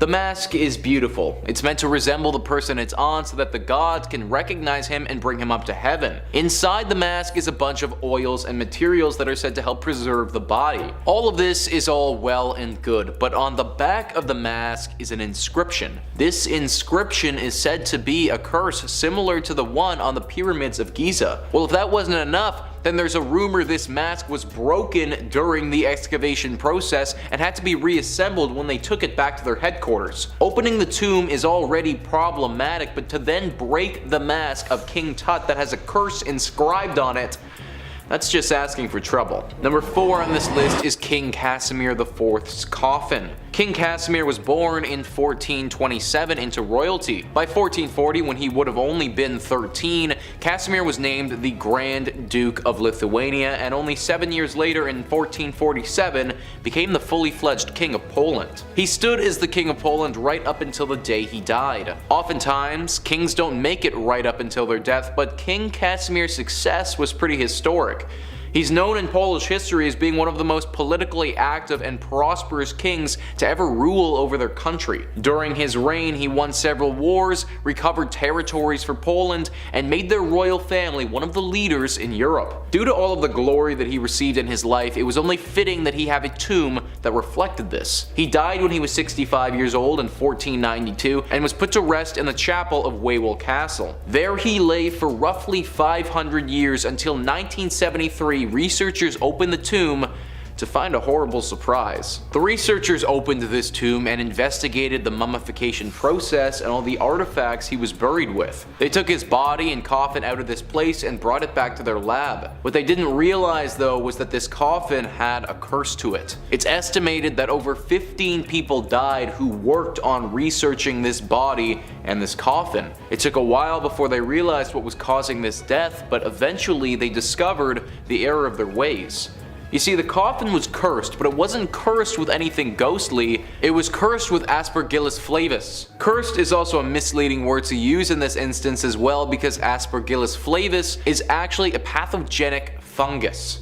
A fungus that when exposed to people can become a killer. For a long time, people thought that there truly was an ancient curse surrounding this coffin, but it was actually this fungus that kept preying on people's immune systems. Eventually, King Casimir's body was taken and put back into his tomb, but not before the damage had been done and over 15 people had lost their lives. Number 3, the mummy. Not actually a mummy, but the mummy board, or coffin, or lid. The board is painted of an unknown high-status woman from the 21st or 22nd dynasty. Timescale for you, that's about 1,000 years BCE. The British Museum's unlucky mummy has earned quite the reputation for causing destruction through its ancient curse. The mummy was found at Thebes in Greece in the late 1800s, and tales of its curse started soon after its discovery. It's said that of the 4 young Englishmen who bought it, 2 died in a shooting accident and 2 died of health problems. symptoms. A string of illnesses, accidents, and deaths following this are said to be attributed to the lid. One of the most infamous rumors about the mummy's curse is that it caused the sinking of the Titanic. Wait a minute, what? One of the victims on board was a journalist who apparently was the first to publish articles about the mummy's find and the curse that went with it. Survivors from the disaster recall hearing stories about the ship of an ominous artifact that has a sinister reputation. As the mummy stories and the rumors spread, people who survived began to ask the question if the rumors had caused the disaster that night. The unlucky mummy is now an ancient Egyptian artifact in the collection of the British Museum in London. The identity of the original owner is still being studied and the related causes brought on by it. Due to the brief hieroglyphic inscriptions of short religious phrases, scientists are still trying to decipher the name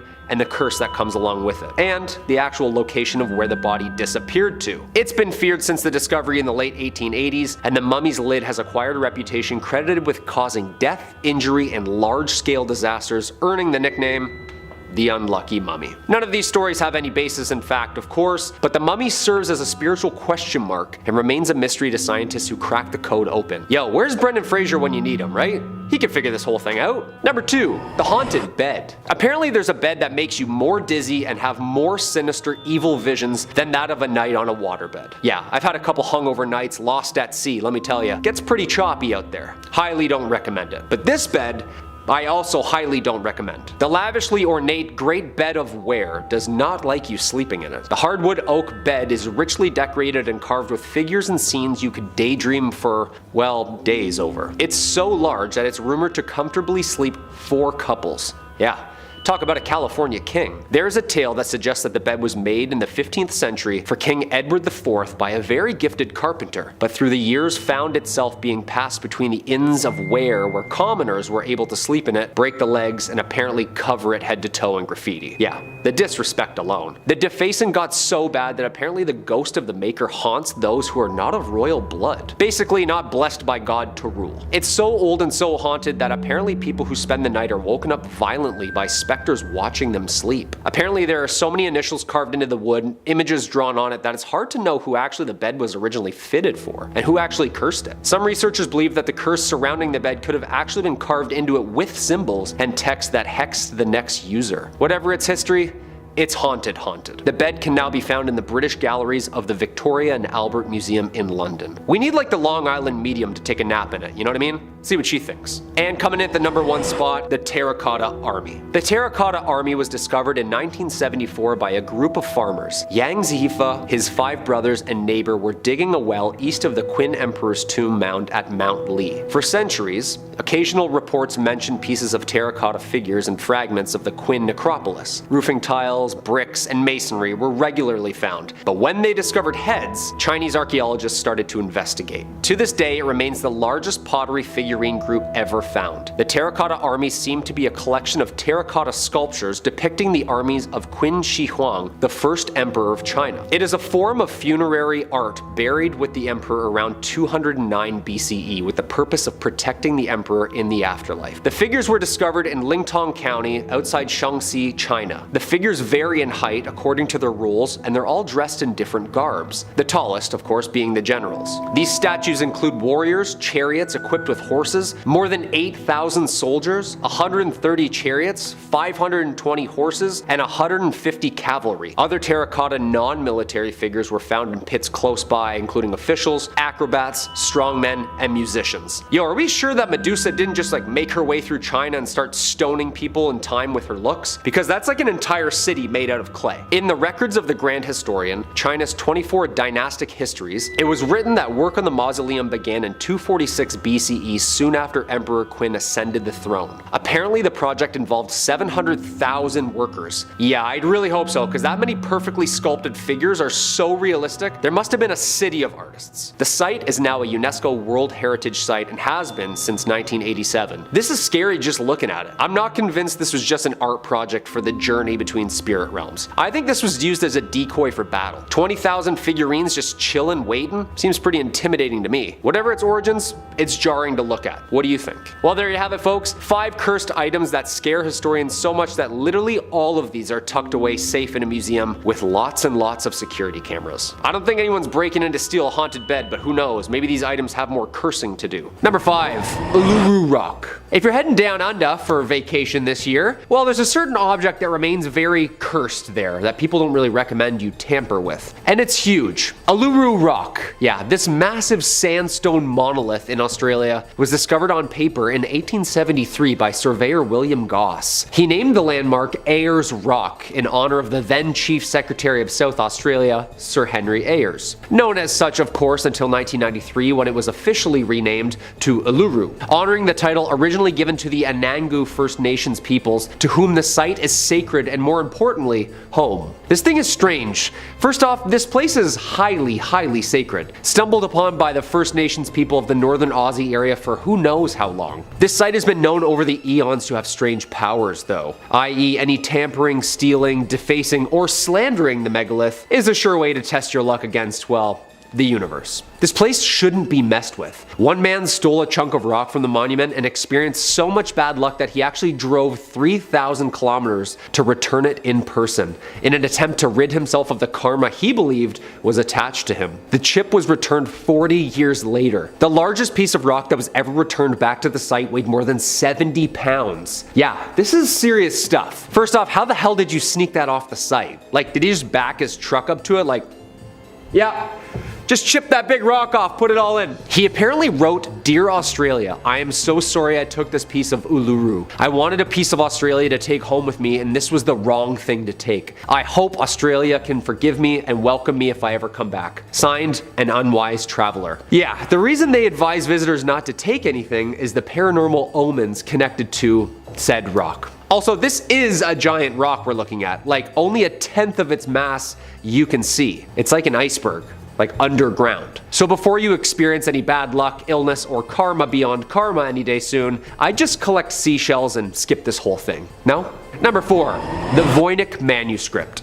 As always, if you like what we do here at Top 5 Scary, make sure to hit that like button down below or comment down below which archaeological find you know of that has impending doom upon the discoverer. I love this stuff. It's scary beyond all belief, but it's interesting. We're all about it here. And speaking of, so apparently there's a giant Italian Renaissance-ish folio called the Voynich manuscript. It's named after Wilfrid Voynich, a Polish-Lithuanian book dealer who purchased it in 1912.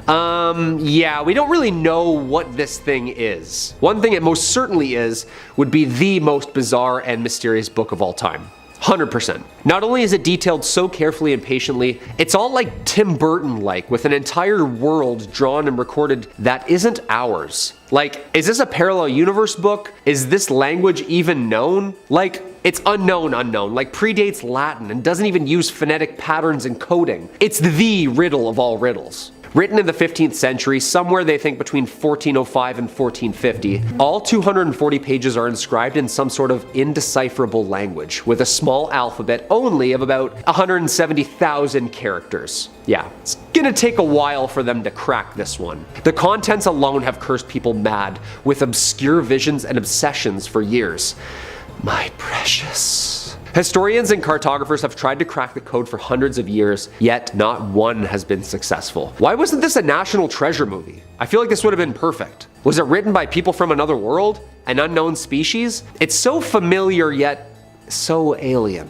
Radiocarbon dating from the University of Arizona proved for all pages tested that once started, the writing was continuous for like 20 years. Protein testing revealed that the parchment was actually skin. About 150 calves slain for this Goliath mystery. It remains at Yale, waiting to be decoded to this day. Creepy! Number 3, the Woman of Lem. Now, modern art can be a bit confusing. It's hard to understand an artist's true meaning behind their work, especially when things start to get abstract. Looking at the Woman from Lem statue, it's hard to even make out what this is supposed to be. A fertility statue? Primitive bog roll holder? You wouldn't even know just by looking at it just how lethally cursed this statue is. We don't know who crafted this or why, but we do know that under no circumstances whatsoever should you ever touch the Woman of Lem statue, lest you're looking to incur the wrath of a centuries-old evil. The statue was first uncovered in 1878 in Lem, Cyprus, giving the statue its name. Carbon dating suggests the statue was formed around 3000 BC. Hey, wait a minute. Do you think Otsi the Iceman ever saw this statue? You think maybe it's the same curse? Was life just significantly more cursed back then? Now back on hand to the topic. Once the statue was found, it began to wreak havoc almost immediately. Legend says 4 families are purported to have lost someone after touching the statue. The first owner, one Lord Elfont, a lord during Cyprus's time as a colony, lost 7 members of his family after acquiring the statue. Sometime afterwards, the next lord to acquire it, Ivor Minucci, obtained the statue and lost his entire family in the span of 4 years. The next victim, one Lord Thompson Knoll, just like the others, his family passed away within 4 years. The stories say that eventually, his remaining surviving sons, understanding that they had a responsibility to rid themselves of this generational evil, gave the statue off to the Royal Scottish Museum in Edinburgh for safekeeping, or maybe just to pass the curse along like a vicious cycle of regifting. Within a year, the museum curator passed away mysteriously. Right now, it's still kept there, locked away behind a glass box, never to be touched again by human hands. Let's try and keep it that way. Number 2, the Hope Diamond. Now the Hope Diamond has shown up a few times on this channel before, and for good reason. It's considered one of the most haunted objects on the planet. The diamond was first uncovered in India, with reports claiming that the diamond was plucked from the eye of a statue of the goddess Sita, the goddess of beauty and devotion. Legend has it that the first person who ever stole the diamond was attacked by dogs shortly after taking it. From here, the diamond made its way through countless hands, never staying in one pair of hands for too long though. It's said to have been owned by King Louis XVI and Marie Antoinette, who as far as I know, never had anything too bad happen to them. You know, at least nothing worth losing your head over. That's a little history joke for you. Look up the French Revolution, or Assassin's Creed Unity. It's the same thing. Throughout the diamond's storied history, it's been said that just about every owner of the Hope Diamond suffered a horrific fate. 14 confirmed deaths and owners throughout history, and that's only the ones we know of, as there could be countless more. The jeweler who recut the stone into its current form, William Falls, died a ruined man in poverty and hardship after his son Hendrik stole the stone from his father, who would later be prompted to take his own life as repentance for his crime. After passing from owner to owner under grisly circumstances, it finally made its way to Harry Winston, an American jeweler who, possibly making the first smart choice of anyone on this list, thought it better to play with his odds, and donated the diamond to the Smithsonian Museum of Natural History in 1958, where it currently resides sealed away to this day. So what happened when it became museum property? Well, the curators of the Smithsonian were thrilled to receive it, and have said that they consider the gem a crown jewel of their diamond collection, and that in all the time it's been in their watch, no one has suffered any ill effects, and if anything, visitors have gone up. Maybe Indiana Jones was right. Maybe it belongs in a museum. Number 1, King Tut. Now, number 1 on our list might be a little bit esoteric. It's the curse of King Tutankhamun, so not quite an object, but worth noting. King Tutankhamun, or King Tut as his close friends like to call him, is arguably the most famous pharaoh of all time. Uncovering his tomb was a landmark moment in Egyptology and archaeology, with his tomb serving as something of a golden goose for archaeologist Howard Carter, who spearheaded the excavation attempts of King Tut's tomb. It took years upon years of concentrated efforts hunting for it, but in 1922, Howard Carter, under the commission of Lord Carnarvon, uncovered the late pharaoh's mighty tomb. Howard Carter, Lord Carnarvon, and their companion Evelyn Beauchamp, the daughter of Carnarvon, were the first people to ever step inside King Tutankhamun's resting place in centuries. Unfortunately, it wouldn't go so well for them. The first victim was Lord Carnarvon. Upon entering the tomb, he was bitten by a mosquito, and mere weeks later, the bite became deeply infected, poisoning his blood, leading to a loss of life. The author of Sherlock Holmes, Sir Arthur Conan Doyle, upon reading this story in the news, had theorized that there was a curse put in place by the old gods watching over Tutankhamun's tomb. And that's the guy who created Sherlock Holmes, so let's assume he's probably pretty smart and doesn't just jump to conclusions. The next victim, George Gould, was a visitor to the tomb who developed an intense fever shortly after walking through it. Within months, he had passed away. Next was A.C. Mace, a digger on the excavation team, passed from an intense intense case of pneumonia shortly after his involvement. Howard Carter's secretary, Captain Bethel, was the next victim, passing away 6 years after the unearthing under mysterious circumstances, believed to have been smothered in his sleep. Now, Howard Carter, the original excavationist who helmed the venture, didn't believe anything about the curse, claiming that it was all superstition and coincidence, not fitting an educated man. He complained, however, that after unearthing the tomb, whenever he would visit Egypt, he noticed repeated sightings of jackals, the same type of Anubis, the Egyptian god of the dead. Which, I've gotta say, if I recently uncovered a legendary pharaoh and interrupted his slumber to plunder his riches for my personal gain, I would probably be a bit wary about seeing a symbol of the god of the dead following me around. 16 years later, Howard Carter would pass away of Hodgkin's disease. Could he have been the last victim of the curse, or did he manage to escape its throes? The king still rests in his tomb in Cairo, where he shall not be disturbed. You're more than welcome to go visit him if you'd like, but please, be respectful.